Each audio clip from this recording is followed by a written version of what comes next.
Over $100 million in federal funding is coming to Iowa in a push for flood relief in the 29 counties where disasters were declared.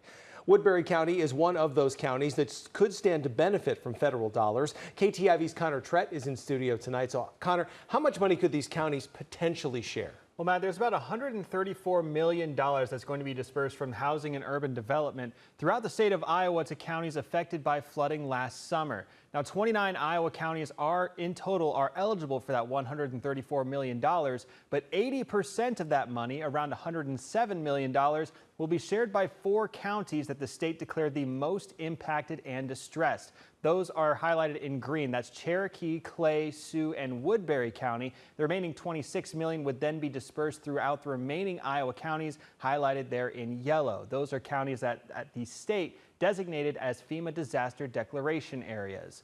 Those funds can pay for supporting infrastructure like flood protection, drinking water, sewage, and stormwater systems. The money can also pay for disaster damage repair and for the construction of new single-family homes for low to moderate income families. The Iowa Economic Development Authority calls these federal funds a last resort funding source that is used to address unmet needs that other federal programs have failed to meet.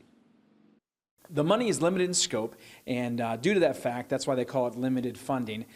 They would prefer communities and also homeowners to try the normal means of going through insurance and other local funding opportunities or grants first. Then the state can come in and try to help through the HUD program. In their presentation tonight, the Iowa Economic Development Authority says they want to submit their action plan to Housing and Urban Development by June. Bittinger says that the board will need to decide if they will apply for HUD funding on behalf of the county or if it would better serve those affected to apply individually. If the county were to receive any of these HUD funds, the county would have to disperse the funds versus if an individual directly works with HUD or a local community, they could be in direct contact and direct relationship with HUD, which would potentially help speed up the process of applying, receiving, and also dispersing the funds.